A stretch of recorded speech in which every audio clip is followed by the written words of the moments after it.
Now 5 years ago, maybe in a month or so, 5 years ago minus 1 month, we stood here and I bought something that was very out of character for me. Up until that point, I'd always owned Japanese cars. I had the Evo, I've had plenty of Subarus, I had the Sora, and I was Jap through and through. And one day, I decided to give something new a try. And that was honestly the last car that I have really fell in love with. And if you're noting the surrounding areas, you might have noticed that that was my E92 M3. Now that was massively out of character for me because I used to hate BMWs. I used to always be about the car show, the car scenes, the car meets in the evening. And quite frankly, I don't do that anymore.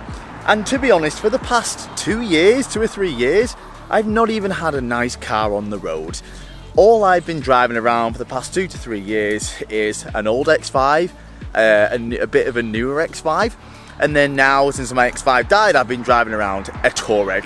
And I've not had a fun car on the road for many years. And that's because I'm now 30 years old. Going to car meets, going to car shows isn't really my sort of thing. I love driving, I love cars, don't get me wrong, but I prefer driving them in a good setting. That's why I like my drift cars and I like doing that, trailer in a car. But I haven't treated myself in a very long time, and I started growing up and I realised things are a bit more practical of where I want to go. I want to have a nicer flat, I want to have a tow car so I can tow my fun cars to places, and I kind of lost the excitement of driving a car on the road. And since I turned 30, I thought it was time to maybe treat myself a little bit, because I haven't treated myself in years. And I thought, what a better place to come here, where the last car I bought was totally out of character, maybe a little bit controversial, and a good changing point in my life, maybe growing up a little bit, not driving around 90s shitboxes all the time. And I've got something in front of me which is not a 90s shitbox. It's totally out of character, and I think this match marks another changing point in my life. So without further ado, yes, I've bought something, yes, I've treated myself, and yes, it was an absolute fucking bargain. So I'm going to show you the new car. In the last place we showed the old car, which changed my life a bit.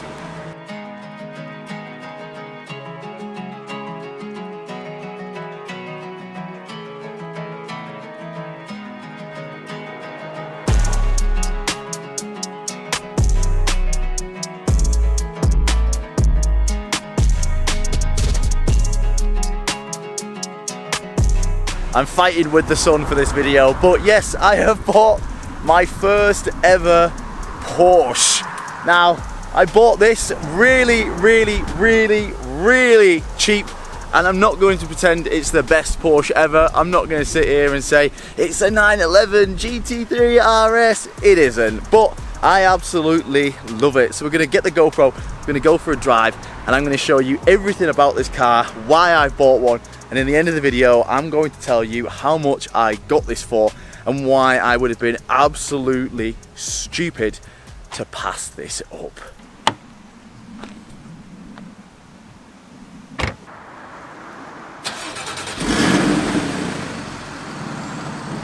Now yes, I bought this car from a private seller. Oh, not really how you want to be buying a Porsche, but this car was an absolute bargain and not much would have made me not buy it, to be honest.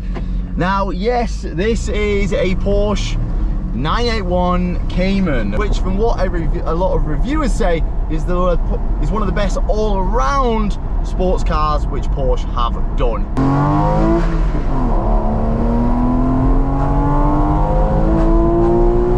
Woo!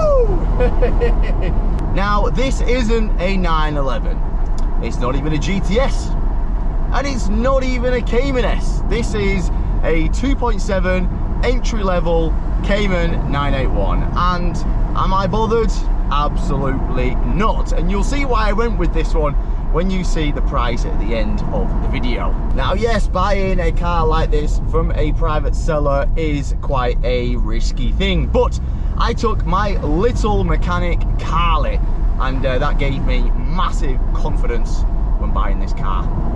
Now, Carly is a high-level OBD tool which you can fit in your pocket, and you can actually do things like coding, live data, and even hot functions as well. It's as simple as plugging it into your OBD slot on your car, turning on the ignition, and connecting Carly to your vehicle.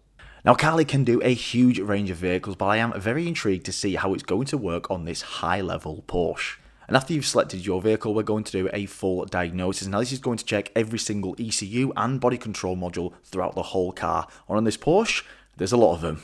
Now, I did come back with 6 fault codes, which I was getting a little bit worried with, but they're all related to the navigation and the infotainment system. And since mine's got an upgrade, it's realizing that a lot of things aren't connected or working. Now, an engine management light will only take you so far to diagnosing a problem. Now, luckily, Carly has live data, which means you can check every single sensor and see what it's reporting back to the ECU, and this is key to diagnosing a problem. Now, amazingly, Carly will actually let you access the hot functions, which is key to service work, i.e. releasing a handbrake or manually controlling some of the control modules in the car.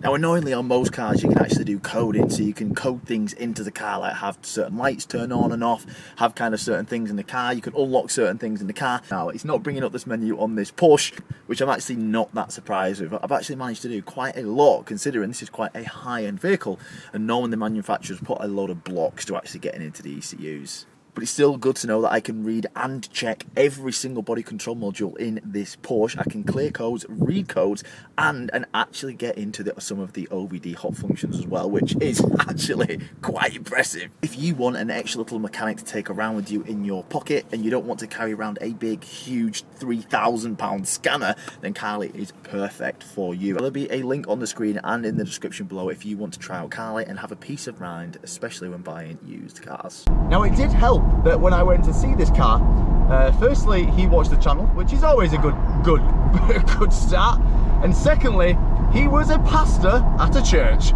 So I even said to him, I said, well, if there's one person to buy a car off, it's a man like yourself.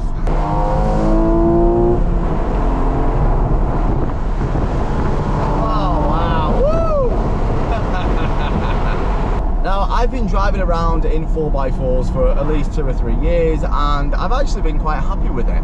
When I go on the rallies with True Rally, I do get a little bit sad that I've not got a cool car or a fun car to drive, but it is what it is. I've got the E30, and that's great to do drift days in.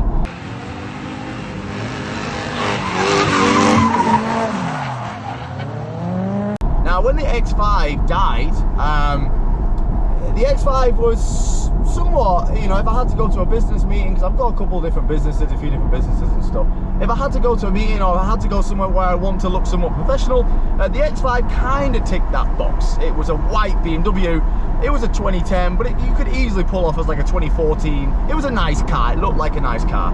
When that died, I didn't want to spend another decent amount of money on a 4x4 because I ended up ruining the X5. I did a ton of miles in it.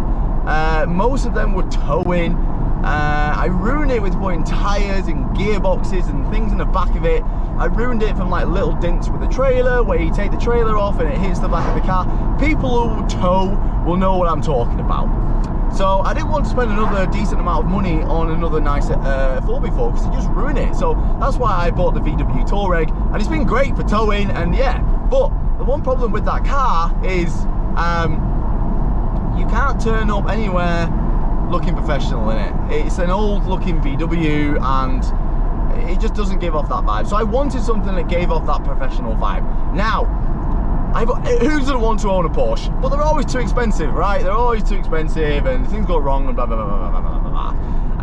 And unless you get the older ones, they just don't really look nice. Now, this is a 981, so it's 2013, so it's the start of the 981, so it's still relatively a really good looking car. You know, this year went up to 2016, 2017, and the later ones are stretching still good money, 30, 40,000 pounds. Now, I didn't pay anywhere near that. So when I put a private plate on this, I'm gonna have a car that realistically looks 30, 40,000 pounds.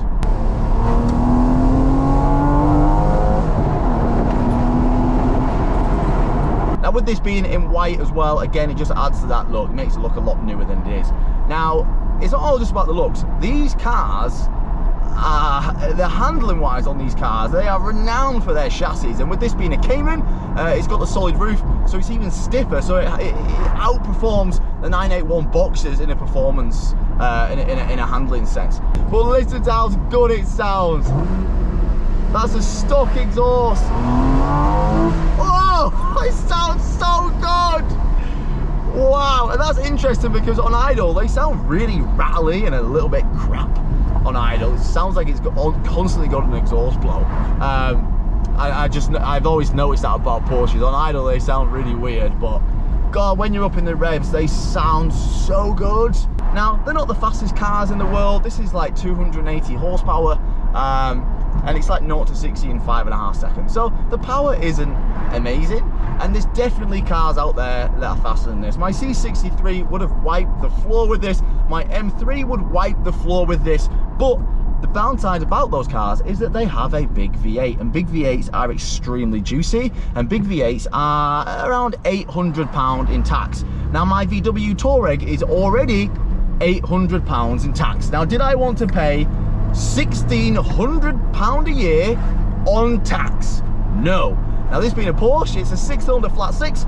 The tax is around £300 a year tax, which is very doable for me. And this car averages, I've only been driving it around town really, and I've got 34 to the gallon, which is awesome, which means it'll probably get 40, mid-40s on a long journey. So to me, that was perfect. It does everything. It sounds amazing because it's the old style flat 6, so it sounds unreal. Sounds so good. That's a stock exhaust. Oh my God. Now, with this being the 2.7 and not the 3.4 flat 6, you do have to rev the bollocks off it to get it moving. It's kind of a bit like an M3, you know, before 5 grand, it's not going anywhere. Don't forget, it's not amazingly fast, but it sounds unreal, and just the driving experience you get from this, everything is super tight, the gears are super notchy. Yes, it would have been cool to get the PDK with a flappy paddle. I'm not going to sit here and pretend that manuals are better and you should get manual. I'm not going to lie, I would have preferred to get a PDK, but unfortunately there wasn't one for this price with a PDK, so I've gone with a manual. I just want to say as well, thank you to Greenlight Insurance. Buying a car is stressful, and Greenlight take that complete stress away from me. Insuring a car with them is just so simple, and I know it's never going to be a problem for me.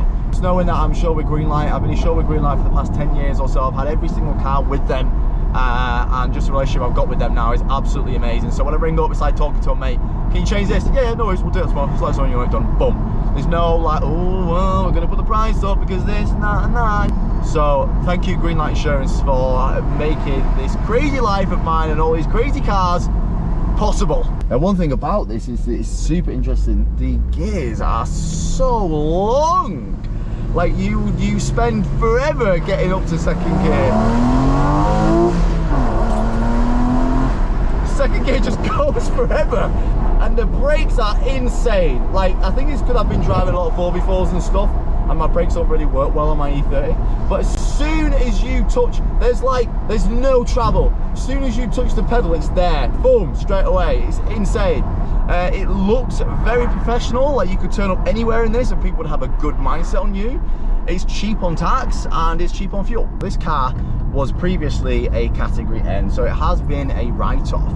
Now, with cars like this, most people aren't really going to buy a categorized Porsche unless it was a bargain, or unless you're a dickhead.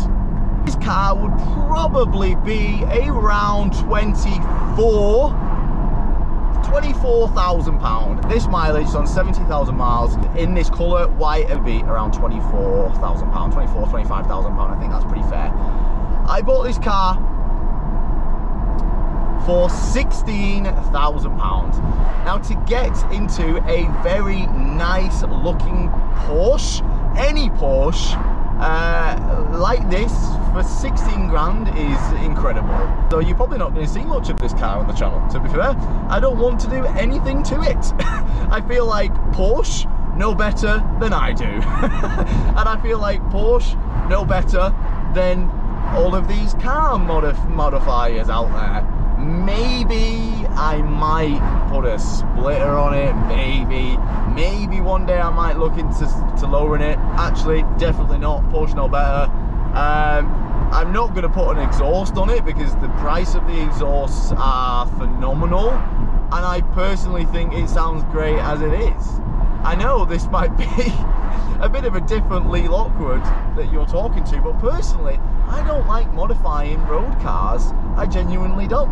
And that sounds stupid when I've got an S14 in parts with drift cars and engines, and I've got an E30, which nothing is standard. But they're tools.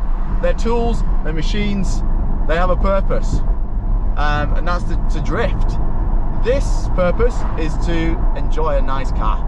And I feel like Porsche know that better than I do. A Porsche, Lee Lockwood in a Porsche. The guy who shit on German cars for most of his life.